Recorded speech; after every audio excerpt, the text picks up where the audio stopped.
Before I start this show, I want to talk about the word exclusive. Exclusive is a very important word in the gaming industry. It's what makes consoles stand out from each other.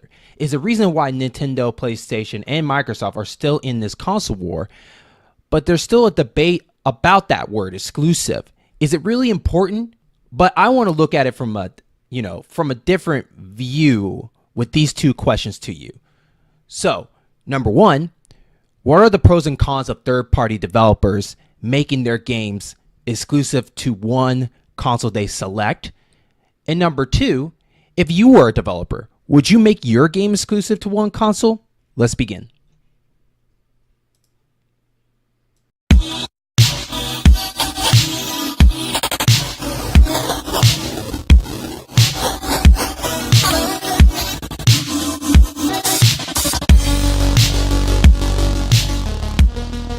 And welcome to the In-Game Boss program. I'm your host, Jeremy Evans, a.k.a. your retro activist, a.k.a. your in-game boss. And with me, the return of my mini boss, because in all video games, you think you defeated us, but we're back. And that is John Robles from Area 44 Podcast. What's up, Johnny boy? What's up? I'm back. That's right, man. Let's do this. How you doing? I'm doing great. And before we start the show, I want to get this out of the way real quick. John, tell them about your new show, man. Tell them what's about. All right. So my new show, we've had a few episodes. It's Area 44 Podcast, and it is on the In-Game Boss program, the whole network. And we've had two good shows. This last one we talked about the grind in video games, and it was a really good chat me and Jeremy had. And so just be on the lookout. We'll have another one dropping this week. So yeah, stay tuned. And what's the days that you normally have your episodes on? The days we normally come out, it'll come out on Friday mornings. So we record earlier in the week. It'll be out Friday mornings. Now it is a bi-weekly podcast. So every other week it will be dropping on Friday mornings. And if you like to know the schedule, definitely check us out on Facebook, Twitter, for In-Game Boss program, even John Robles and John Robles' Twitter page and my Twitter page. You will always find out the information when this stuff is being posted. Be surprised or be ready. It'll come. And that's not just the only show. We have two other shows. We have Bond Never Dies, the James Bond podcast, and we have the Game Halls of Rivalries, where we pin two characters together and how they inspire each other and rival each other in the gaming industry. So with that, we are back after a kind of a little break. We had a little bit of a struggle. I have a job, of course, and with this job, the job has been going through a struggle. I will not mention the job because I want to keep my job, and that's probably smart, man. Right. For now, I want to keep the job for now until I got to get where I got to go. And so with that. It took a lot of my hours. I've been working long shifts, so it kind of ruined my scheduling of what am I going to talk about, or I was going to have this person come on, but it's not working out, and that's what happens with this kind of world that we live in called life, and we always have something that comes along, and sometimes we can't be perfect, but as long as we come back with you with the material and the love that we put into this show, that's all that matters. And so, but if you haven't listened to the In-Game Boss podcast, this is a show about us challenging you and challenging us. So the goal is I will ask you two questions for you to ponder at the very beginning. And then me, John Robles, and I, for this episode, will be talking a little bit about news, talking about other stuff. And then we will take a break and we come back to you with those two questions that we just asked you. And so, so the first bit of news I want to talk about, and this is simple. I don't like to go super heavy on like what's the newest thing out, because by the time you listen to it, you already know. And so it's history. So this here is just some fun news. I'm proud of this, to hear that this game in particular did very well, but Octopath Traveler has shipped 1 million units globally, including eShop's downloads. Yeah. And it's been a long time, other than probably Persona 5, but it's been a long time of a traditional JRPG game like that has shipped that many units. And that's crazy. Yeah. That's not super graphical. Don't get me wrong, it's a pretty game. It's a pretty game, but it has like that old, is it the 16-bit kind of style? Yeah. It's kind of like a revamp of 16 bits. It's basically what it is. And that's amazing that this game, the people that did the Bravely Default series have done this magnificent game that fits perfectly on the Nintendo. Like, I honestly couldn't see it on the PlayStation, or I couldn't see this on Xbox One. This feels like a Nintendo because it feels like a classic. Like, if Super Nintendo came back and revamped all their graphics for the game, it'll probably look like that, in my opinion. Yeah, I would agree. So, it's like a match made in heaven with that game and the Switch. Like, it's a perfect pairing for both. And people were saying they've been having a hard time trying to find a physical copy of that game, you know? Oh, and I don't want to hear that. I'm about to go look for it. Right? And so, like, I had a chance to play a little bit of the demo. I haven't had a chance to play fully because the demo is a time limit kind of thing. You got about, an hour or two to play it. And they actually give you 3 hours. They give you a good chunk of it, yeah. So you get 3 hours to play it, and then I believe that wherever it stops at, you get to keep that, and then when you get the game, it transfers over. Is that correct? That is correct. I did that, but I just want to start over again. Like, I need this game. So for people that don't know what Octopath Traveler is, it's basically you have 8 characters, different time. You can start out with any character you want, but they all cross paths eventually into this epic story. And so that's just all in a nutshell. And I'm just happy that a game like that can still exist in our modern time of gaming and still do mega hits. Agreed. And so I will be definitely picking that up soon. I'm pretty sure John can connect with me. Our backlogs are very big right now. Like, he's getting bigger by the day, probably. And so we're just trying to catch up with them before we dedicate ourselves, because those RPG games are not 20 hours. They're a long time. And so we want to dedicate ourselves to those games when the time is right. But Jeremy, and so you can take this with you to work because it's on the Switch. Yeah, that's true. On my breaks, if I get a break at my job.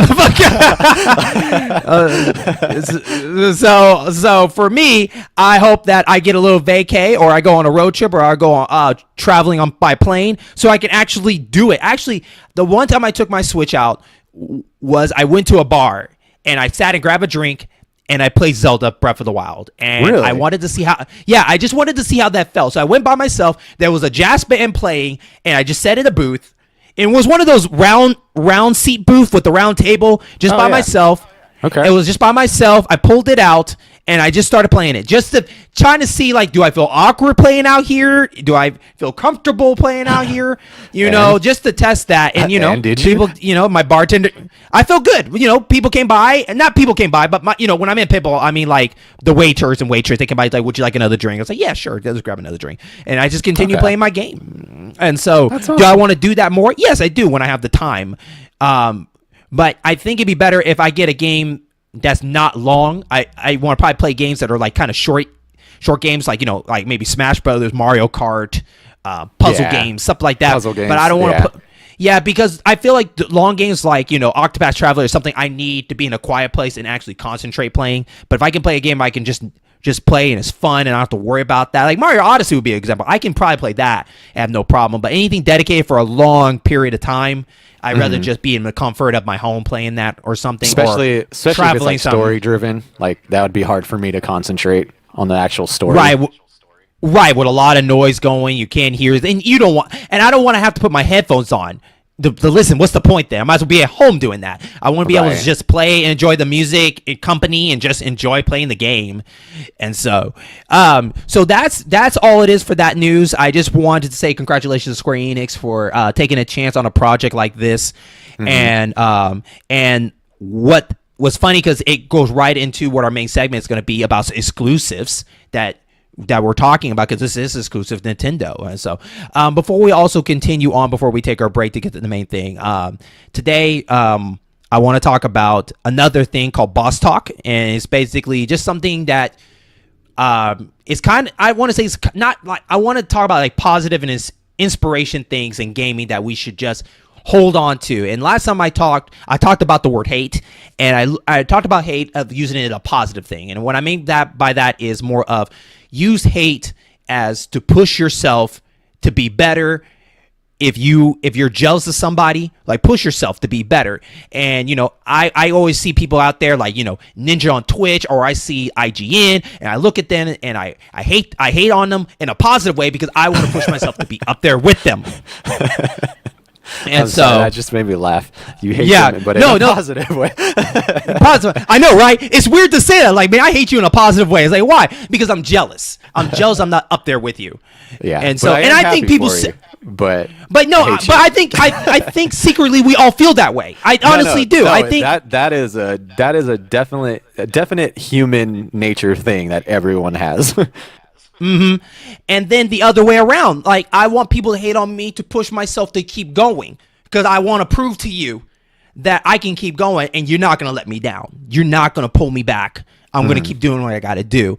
And so, but today on the Boss Talk, I want to talk about experience. And the word experience I mean by is, it's okay if you don't know everything about gaming. So for instance, like, we're getting new people coming into gaming, and people are slowly learning about, what gaming is. Now, John and I were born in the 80s, so we were here since the dawn of consoles growing. We were there through it all, and now we're getting these people that are now being born into the culture. They don't have that history, they have that experience, right? And so it's crazy sometimes, and it is a shock value when someone comes up to you and say, "Hey, man, I never played Chrono Trigger before," and you're like, "What?" You get that look, but you have to realize that it's an age difference. They're not going to play those games. And also at the same time, if they play it, they're not going to understand that, because they weren't in that moment when that game came out. It's hard to enjoy a game that's old sometimes if you already used of something that you're used to. Because when we look at structure of stuff, now, growing up, like for Mario has grown, from 2D to 3D, and the gameplay keeps getting better and better and better. Think about it. If you were born right now playing Mario Odyssey, and you go played a 2D Mario game, it's probably going to be a weird, and you're probably not going to enjoy it, because you got all those things taken away from you that you enjoyed in Mario Odyssey. And so, but if you're a person that can appreciate what it is, then great. But I can also understand if it's not your cup of tea, because, you didn't grow up with that, you didn't understand that. And the reason I brought all this stuff is I want to try to stop putting a negative thing on somebody that doesn't experience that.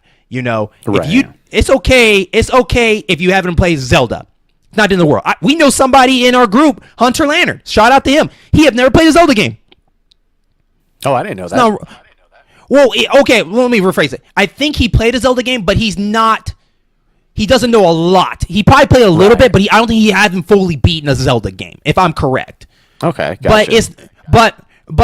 But I don't look at him as, well, you're not a gamer, or you're like, you don't know what. It's like you say you don't really. Basically, you shouldn't have your own opinion on something. Basically, if you haven't played it, and that's not fair to say. Right. You didn't grow up. You didn't grow up with the Zelda games. That's okay. But I shouldn't shame you for that. That's the thing that we need to. So we need to stop shaming people just because they haven't had a chance to play the game. Does that mean they're never going to play it? We don't know. If it interests them, it interests them. If it's not, it's not. It's not the end of the world. And I guess for me is, growing up, and this came with school, and this happens now probably in school, is more of when someone hasn't experienced something that a big culture of people have experienced, we tend to shame those people, and that's not fair. Like Fortnite? Yeah. I promise you, if there's a kid in school that hasn't played Fortnite and the rest of them have, like, they probably shame that person, and that's horrible. Yeah, and that's not fair, because that might not be his cup of tea. And so, and it doesn't mean that person might not play it. It's just more of, he's probably just not in the mood to play it yet, or this is not his thing, It takes time for people. Shout out to Hunt Lantern again. He never played Fortnite, right? And then he started playing with y'all. Yeah, shout out to Hunter. And he's really good at it too. He would come into my streams and be like, "Nah, it's just not my type of game." And I never shamed him for it. I was like, "Yeah, that's cool, man." It's like, but if you want people to play with, we're here. And so yeah, he hopped on, and he's better than me. I'll tell you that. Right. So basically, what I mean by experience is it's okay to be surprised as somebody hasn't played that game, because that is going to be a shocker. You know, sometimes especially someone that grew up at the time you have. Like, if I grew up with someone telling me like I have never played a Mario game, and that would be a shocker to me. Like, oh wow, I was like, really? I mean, I'll have that shock, but I'm more like, I'll be probably like, well, man, you should give it a try. Not so much of like, where you been? Right. You know, not like that, because some people, maybe they didn't get that chance to get that copy of that game. And so, but John, what's your opinion on all this? Yeah, I kind of wanted to chime in here just because that's kind of just a life thing as well. Like, as far as if something's not doing something that you do all the time or that you enjoy, you shame them for it or bully them or make fun of them. And it's just like, how about you take your experience from maybe a game, since we're talking about games here, you take your experience from a game and you ask that person like, hey, well, why don't you think this is your cup of tea, or why won't you try what kind of games you like? And, by talking to them, you can find out, well, actually this game does have like some parts of that aspect in here. You should definitely try it. And if you have questions, like, let me know. 'Cause I know, like, going to RPGs and like heavy inventory games, it's a lot to take in. So if you're there, like, hey man, just try it out. If you have questions, like, I'm here to help you. And if you do like it, I got some other games that maybe you will like, and just kind of helping each other grow, I think is important. Because we are in this culture now that casual gamers are growing. They're growing rapidly because, I think every day we're getting a new person getting into games. Right. And our experience of gamers that we grow up with, I don't want to say they're shrinking, but they're just not growing as fast as a casual community is doing. So they're not going to play a lot of games probably past the PS2. I mean, yeah, PS2 and back. I think PS2 was the point where everybody was really jumping in because, of course, with the DVD player and whatnot, but that's beside the point. But that's where I think was the benchmark of we're getting now that growing, because graphically, graphics were looking more appealing. Action was looking awesome. A growing of different genres growing. Shooter games were growing rapidly high after the PS2. Compared to back in the day, maybe you get 2 shooters, maybe 3 shooters on a console probably. But ever since PS2, shooter games are growing. RPG games are growing. Sports games are even growing. Oh, without a doubt. Like, I'm not a sports game person. Like, I'll play them, but I don't have that experience to play those games, and that's okay. Yeah, that is fine. okay. I play fighting games, but I'm not that experienced at fighting games, and that's okay. John and I, it's funny too, because John and I, we both play similar games, but there is some games where I go far to the left and he is far to the right. I'm surprised he hasn't tried these games. Like, he loves shooters, but he rented a game called Black. He didn't like it, and I'm looking at him like, this looks like a game you would like. And so it's like, so he's like, he said, dude, I'm just not liking it. I don't know why. I just don't like it, Yeah, I blacked that game out of my memory, actually. Exactly. But there is, like, John and I go into hardcore surface of sections of RPGs. John doesn't go that far. He goes to a limit. I go to a limit. But that is correct. Yeah, I go to the deep end. Like, I look for those underappreciated, under the radar games that people don't pay attention to. But John will go, he's more to the sports. He is more to the shooters. And I play shooter games, but I don't go as far as he goes, because that's shooters is his thing. That's right. That's my area. And yeah. but overall, we still have that experience together that we both enjoy still playing other games still together. Right. And we still recommend games to each other. Like, hey man, you should give this a try. Man, if I can, I can. Like, for instance, like, I bought him The Last of Us. He was interested, but I didn't know he would like it. Oh, I loved it. So I bought it from him, but I didn't know, because I never seen John play that game, those type of games before. Or Witcher 3. I didn't think he was going to get Witcher 3. I knew Witcher 3 was for me, but I didn't know that was for him. Loved it as well. Such a long game, though. It is. Because, like, knowing John, John, as I know, and John could correct me if I'm wrong, but I think John doesn't like playing games that are over 80 hours. Yeah, unless it's with a buddy. Exactly. I get bored real easy, but the one thing about Witcher 3 is like I haven't gotten bored with that game. Like there's so much to do. So yeah, that's a really good game. And then for me, I can play those long periods of time in that. And sometimes I'll look at John, I'm like, John, this should be up your alley. What's wrong with you, man? But we're friends, so we could joke around like that. But I never try to shame him about it. I don't shame him of like, man, you're regretting it, buddy. I never done that to him. It's just more like, okay, man, if that's not your thing, that's not your thing. That's okay. Yeah. So I appreciate that. Thank you. Yeah. So anything else we want to wrap it up before we take a break? No, I think that's it. Okay. And with that, we're going to take a break. And when we come back, we're even going to talk about exclusives and how that hurts and helps, I guess, in consoles. We'll be right back. Hey everyone, my name is John, also known as J Robles 44, and I am the host of the Area 44 podcast. On Area 44, our goal is to create a hangout atmosphere where gamers come to talk about all things video games. If you want to know more about the podcast, you can find us on Twitter and Facebook by searching Area 44 Pod on both platforms. You can also email us at area44pod@gmail.com. Thank you for listening.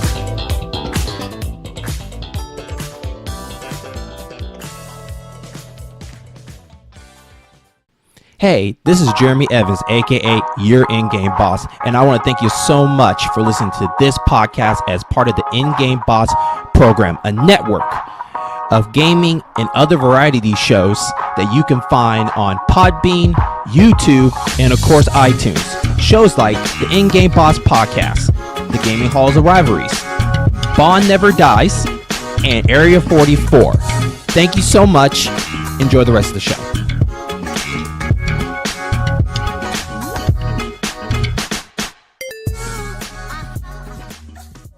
And welcome back to the In-Game Boss podcast. I'm your host, Jeremy Evans, with my mini boss, John Robles. What? And so, the funny thing about this podcast is actually exclusive to the In-Game Boss program, and that's the word we're going to talk about today. The word exclusive. That's a powerful word. Exclusive. You got that down really well, man. I should get the sound bite for that. I should. All those Microsoft press conferences, I got it down. World premiere, also World exclusive. Premiere. Exclusive. Timed exclusive. And so, yeah, that's just a powerful word in gaming. It's been powerful since the dawn of gaming, but it didn't really come on the rise, and exclusive wasn't that key word. Back in the day, the words like only was the key word of it all. Only on this, only on that. Oh, yeah, I remember that. You know, like right when you buy a Super Nintendo or a 64 box art or the game, it will come in yellow in the corner. It'll say only with an arrow on it, only for Nintendo. And so, and then like on PS4, cases, they say only for PlayStation, or Xbox will say only for this, or exclusive. So it's so funny that's been there, but it hasn't been a thing. And the reason why it hasn't been a thing is because we never had a lot of multiple choices per se in the console. Like, back in the day, it was really only the most important ones, Nintendo and Sega. So, that was more of like, are you exclusive to Nintendo or are you exclusive to Sega? Right. And are you Mario or are you Sonic? Right. And so, and then when we got the third one in, PlayStation, PlayStation was exclusive to that one, and all this stuff. And so later on now in this generation, it now is hammer on about, we're trying to sell you our product. We're getting super exclusive. It is for this, and this, come to us, do this and this, go to them, and this generation has been interesting because I say this is there's a lot more in-house work going on in this console generation than the previous. And what I mean by that is back in the day, third parties and stuff, they didn't have a lot of multiple choices to pick from, so they knew who to go with. But here, now that Xbox is doing more in-house, Sony's doing more in-house, and Nintendo's been doing in-house. Now we're getting more exclusive content just from their house with like 13 freaking studios in there. And then, most of the time back in the day it was like, here's 2 exclusive games made by Sony. I mean, that's you get. Everybody else is coming to us, and we're fine. And so now we're getting more like different ways exclusive. We're getting time exclusives. That's an interesting thing. DLC exclusives. That's the thing. Exclusive if you pay for a service. That word exclusive is just a powerful word. John, what's your intake about that word exclusive? It's funny, like when you were just saying that right now, like timed exclusive, is like I just like this cringe just came over like all of my body, and I don't like it. So that's the best way I can explain it. And so, but like I said, exclusive it's just a strong word. And one of the questions that we get a lot is, and this is not our main questions, but a lot of questions we get a lot is exclusive games important?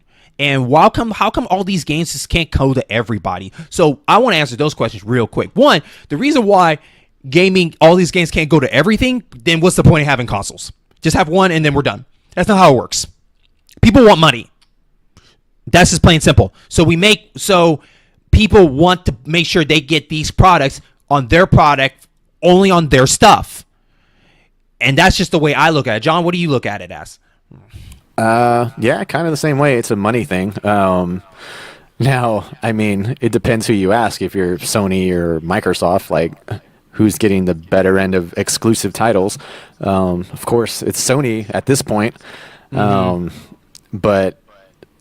yeah, like it's funny because even with Xbox or Microsoft, like for a console, they're saying it's exclusive, but now they can play anywhere. So it's really not exclusive to the console. It's really just inclusive. Like if you have a PC, you can play this as well. So it's not. It's just kind of weird how they work with that exclusive title name. Right. But like the most important questions I always wonder about is not so much of the exclusives from the company themselves.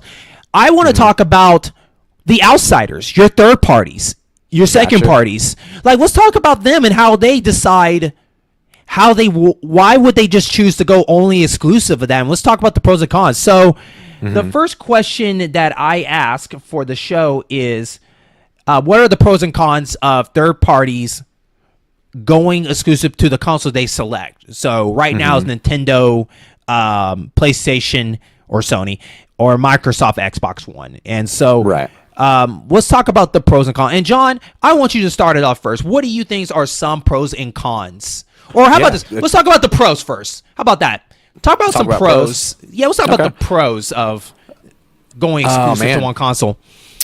Definitely a pro would be money.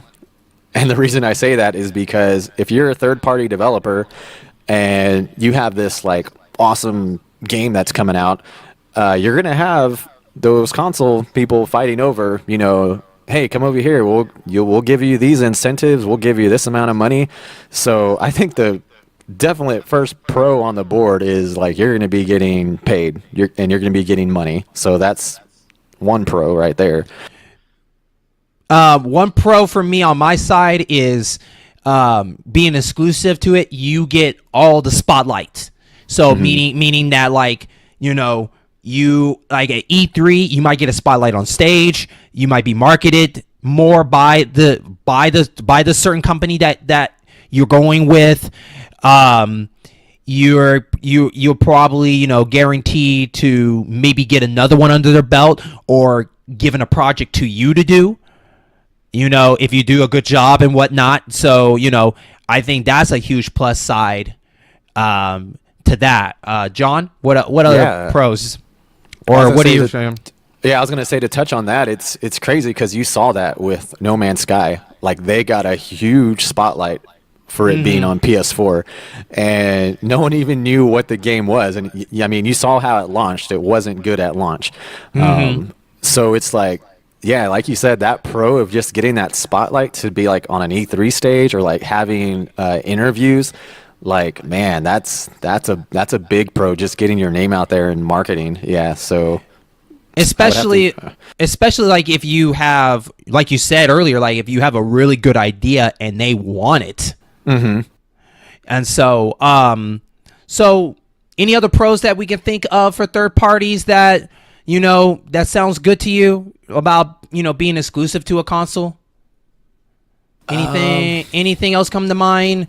You know, marketing more, or just, you know, other developments. I think also too, on top of that, you can get bought if you do a good job. You can be bought by their company. Oh yeah. Like, for instance, like Xbox this year announced that they bought a bunch of studios, and some of those studios were bought before their even game came out. Like what's that one game coming out this month? We Happy Few. They got bought by Xbox. The game's not even out yet. That's true. It's like in a early access or something like that. Yeah. So like, if they believe in you or you got a good relationship, they can buy you out. EA is definitely a great example of that, because like once they think there's a good game there, they buy you out in a second. They bought Respawn after Titanfall did okay, and that was they weren't even bought yet. Right. You know. I guess I was going to say, to touch like on all of that, I didn't even think about this, but as far as, you know, getting their resources, like as far as, hey, we know how to, or maybe you should be on this engine, or we know some things you can do on this engine, that this game you're building, like we can help you with that. So even like just making the actual physical game better can help by being a third party. So yeah. And then your resume too can be a big thing too, because if you make one exclusive off of there, you know, and your resume is looking good, and you decide, well, you know what, I want to do it on another console, you're probably more of a guaranteed, and you get a free kind of like, I guess like free range to come up with anything you want, because they know like you're gonna bring us money. You know, we seen that a lot with a lot of developers. Like this year, Avalanche has been everywhere. You know, like Avalanche Studios, the people that did Just Cause, they're doing a lot of stuff, touching a lot of things. And you'll be surprised, too, how you look at other games and how other developers have touched on that in some way. And I'll give you a perfect example. Xenoblade Chronicles is a popular series made like Monolith Soft. Monolith Soft is known for all Xeno games, Xenosaga, Xenoblade, Batten Kaitos, all that stuff. But their developers are exclusive. They got bought by Nintendo, and you find out that they do a really good job making vast worlds, and they helped do the vast world for Breath of the Wild by Zelda. And that's just something like, if you're exclusive on there, you'll be working with other developers to work on other projects. You're not going to be on the front of the credits, but you are part of that, and you get more free range. And like you said, John, you get more stuff to do stuff and learn stuff. So that's more resources, definitely. And so let's talk about the cons.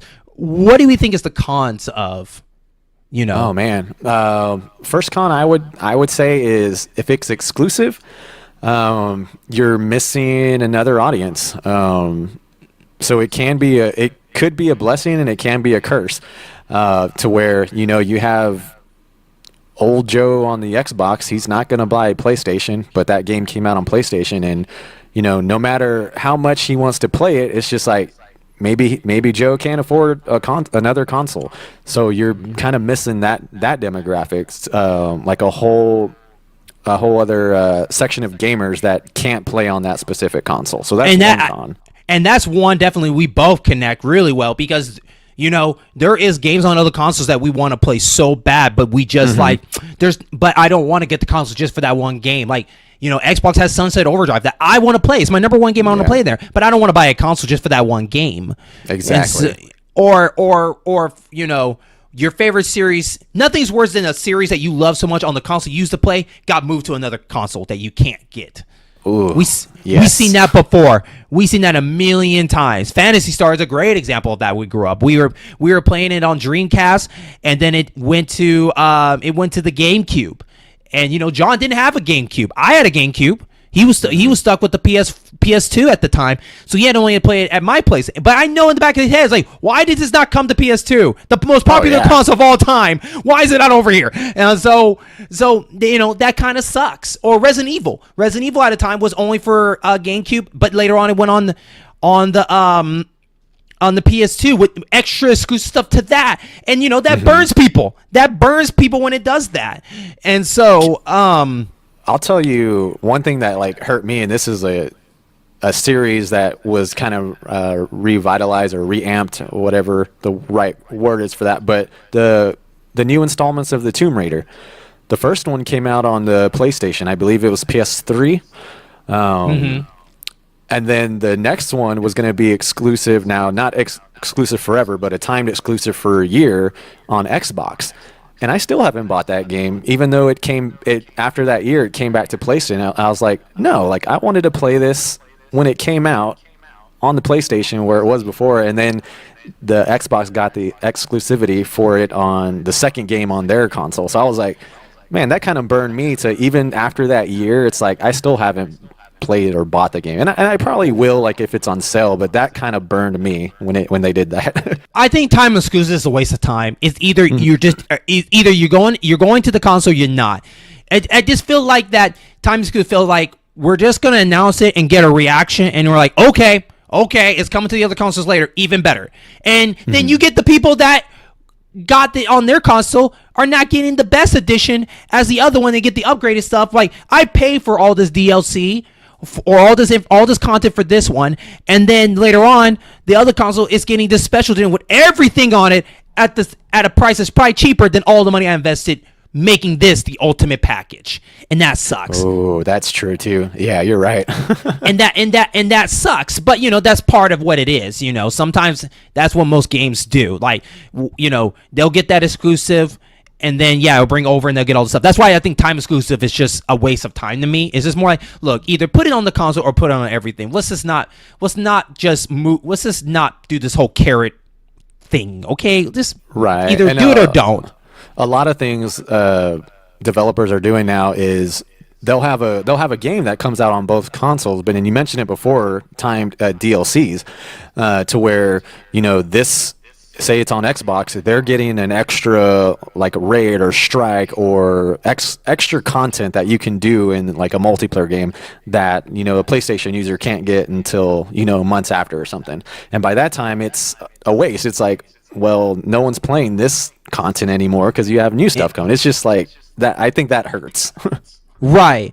Another con for it is if your game doesn't sell well on that console, you can get dropped. You can get dropped. Your studio can be shut down. If you're bought by a company, they can shut you down. And that's sad. We've seen a lot of developers do that. EA, it's a good example. Not bashing them, but they have shut down a lot of studios that were dedicated to EA only. And then you don't get those games that did have a good moment they get a game that's a great moment, but they had one bad game and that can ruin the whole thing. Or you can just have one bad game and it's over for you. And then they'll just scatter your team into other people and stuff like that. And that stinks because developers are families and they are people that been working on stuff together only to get scattered apart, and that really stinks. So like if you're exclusive to a thing and your game doesn't do well on it, that can hurt you really, really, really, really bad. And especially they spend so much money, like millions, on marketing for you to get this game good. That can be very scary and nervous, in that kind of way. It was like, crap, they're hyping it up so much. I think, like you said, No Man's Sky, maybe people overly hyped that game, but at the same time, No Man's Sky put it out there for us to have that hope meter go sky high of the possibilities. And maybe they should have done the message a little bit better. Maybe that's just me. And so, what about you, John? What other cons you got over there?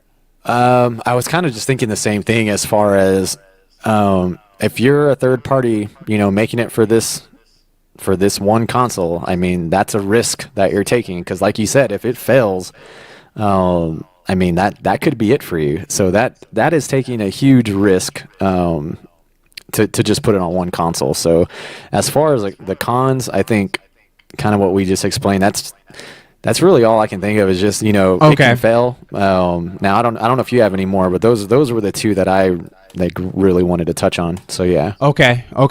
No, that's about it on third parties. Other than, what we were talking about this, that, there is a good and bad side of that. And that's the same thing with multi-platforms, if it end up being bad, that's even more money down the drain.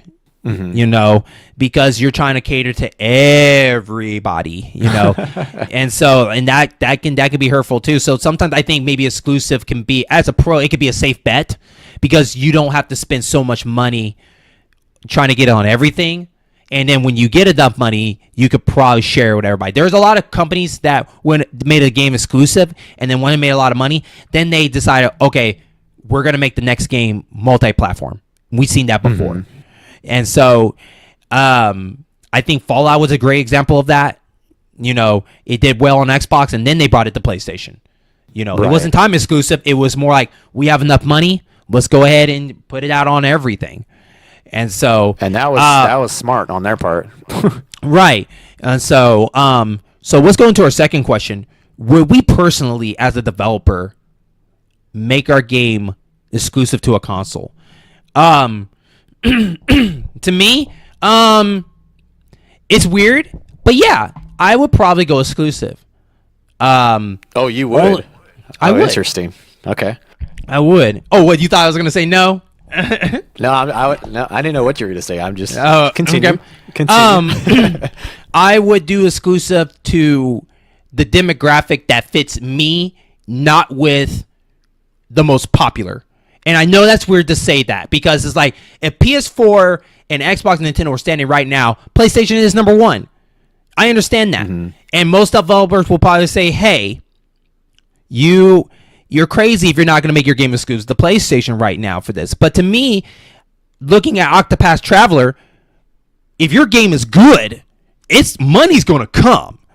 And so I'd rather go with a console that I enjoy being on. And, I am a Nintendo fan, so I would probably make my game Nintendo because because I know those products, I know those games better, and I would definitely try to go with that demographic. And I think Nintendo diehard fans would break out the bank for a game like something I would have for that dedicated to PlayStation, where there's too much competition sometimes.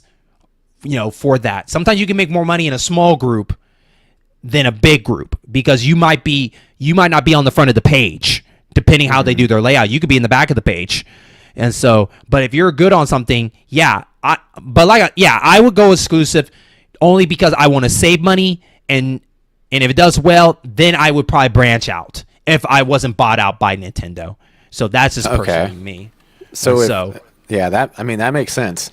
And like you said too, like focusing on your game and your demographic for that game, because maybe you're making a type of game that's already like oversaturated on the PlayStation or Xbox or whatever, and kind of like Octopath Traveler, there wasn't a whole lot of style games like that on the Switch, if any. I'm not sure.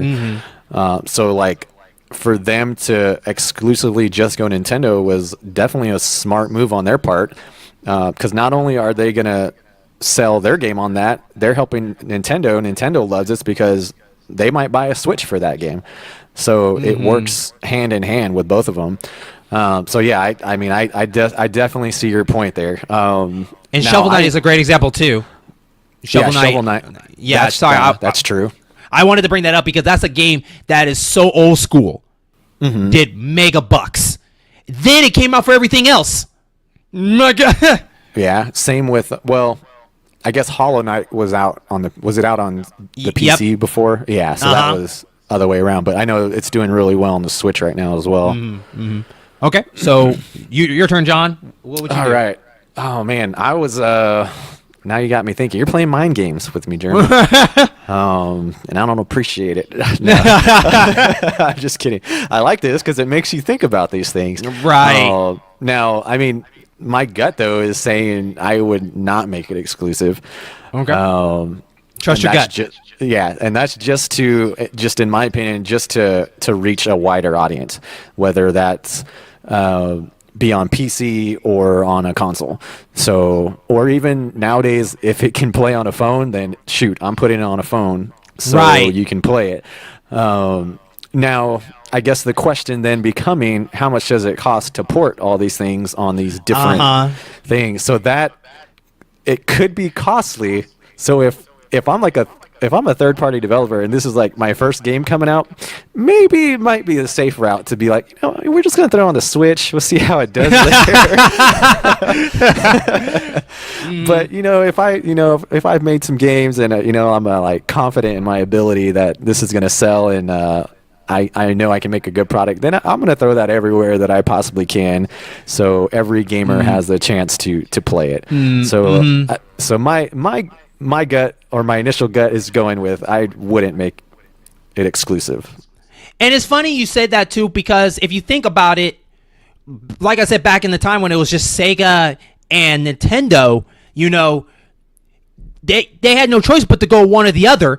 And then when they made enough money, then they would put it on both. But now we're in a world where there's so many choices to port it on. Now it takes more money. Yeah. Like we're exclusive here. Do we want to port it to 5 or 6 other devices? That's a lot of money to invest compared to just, we'll throw it on the Sega. We did really well on Nintendo. We'll throw it on the Sega too. That's fine. It's not going to cost that much. But now it's like 5? 5? I don't know, man. I don't know. And if that game does not run well on that console or whatever device, we are going to take a major hit. Oh, and like so, Batman. When Batman came out for the PC, that took a real big hit. Right. Or Chrono Trigger, they ported the phone edition to the PC, which that was a bad decision. And now they have to. I heard about that. Yeah, that's ridiculous. and then you have to take a hit and patch it. Because this stuff takes time, and I guess that's what I've tried to look for. I'm looking at time, like exclusive. I'm dedicated to focus on one thing and one thing only, instead of multi, to make sure everything is ready on the same day with no issues. And that's a bigger dice to roll, in my point of view. But for John, it's go big or go home. Me, it's like let's take a chance on this and see what happens. So if you make it big, that's okay. You'll be sitting big. Me, I might make a little bit, and then I might have to work my way back up to get big as John. So it's a double-edged sword both ways. So one does not outweigh the other. It both equals out to me. The both big challenges and the big risk, because money is just money being invested into that. Right. Because I think also too, the difference is if you go multi, that I believe that's money out of your own pocket trying to put it on everything. Instead of exclusive, they're offering you money. Now I could be completely wrong. I don't know if like, hey, we want to port it over here. Can you give us money to port it over there? I don't know the details to do that. Now I don't want to talk like I'm an expert about it, but maybe there is. Maybe there's like, okay, here's a couple thou. This is what it takes to port on there. Or like, yeah, you're more welcome to give it to it. And if it does well, we'll give you a certain % back. I don't know.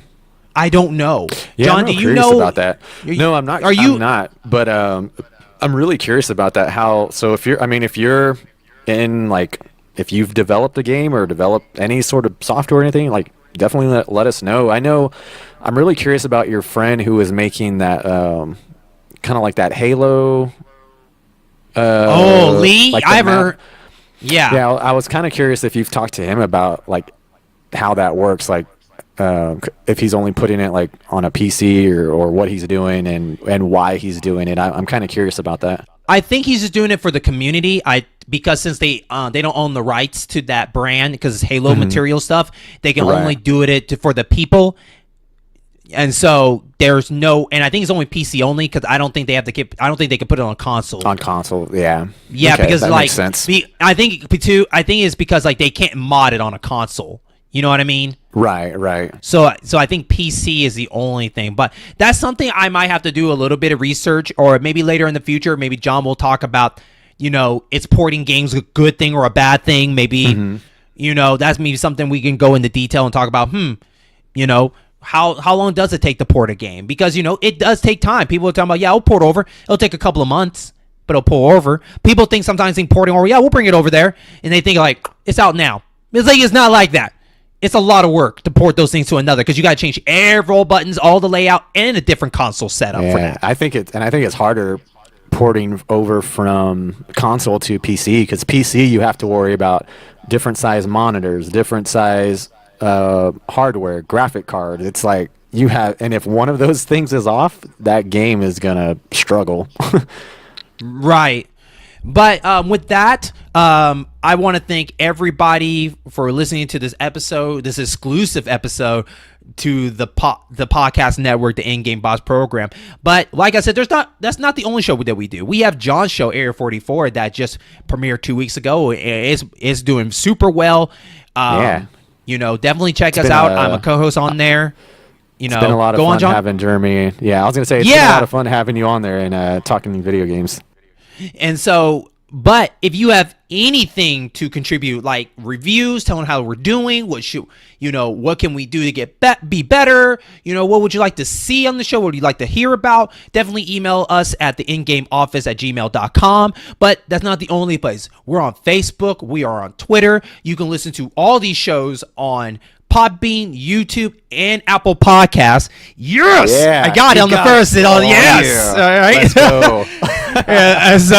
and so I was thinking, I was like, "Oh, crap! I'm about to bring the I in." And so I was waiting to drop the hammer. Like, no, right. But yeah, find us on Apple Podcasts. And we are a bi-weekly shows, all these, but every week there's always a show out there every week. Okay, so just because each show's bi-weekly doesn't mean we all do it all one week. No. Oh, no. We have it every week. There's at least 2 shows going on. So definitely come listen to us and show your support because we love to just grow. And, and take this experience, like I talked about earlier, take that experience and make that into a positive and enjoy gaming. Gaming is fun. Gaming is great. Let's keep that growing. And that's not the only thing. We do Twitch. So join us as I am RetroAmp07 and John is J Robles 44. And that's the same names for us on our Twitter. John, anything else you want to mention before we wrap this up? No. I was going to say just the best way to find me is Area 44 Pod on Twitter, and it'll have links to all the other social media. So look on Twitter. And thanks for having me on. That was a great episode. Always making me think outside of the box about these questions and things that you have. It's fun. It's funny. Short little story. I was taking my little cousin to go get chicken and waffles 2 days ago, and I was driving in the car, and I told him sometimes I will just look at stuff and just think about just never thought of like that because we were driving on the road and I just randomly asked him, I was like, how weird it is that we live in the world that everything's already structured, but we'll never know how it feels when the first thing got structured, like what the first people that built streets for. Like, how was that world at that time? So that's just a quick thing. And so that's just funny. So, that's what I like to do. I like to think outside the box and make us think. And like I said, the goal is to challenge you guys and us to challenge ourselves of is exclusives important? What's the benefit of exclusives? And all that fun jazz. But with that, we will catch you on our next episode. See ya. Hi, and thank you so much for taking time to listen to the show that is part of the In-Game Boss program. Remember, you can always visit us on Facebook and Twitter to get up-to-date news about what shows are premiering and whatnot. And also, you can always listen to our shows on iTunes, Podbean, and YouTube. And remember to follow and subscribe, leave a review and a 5-star rating to keep us going. And thank you so much.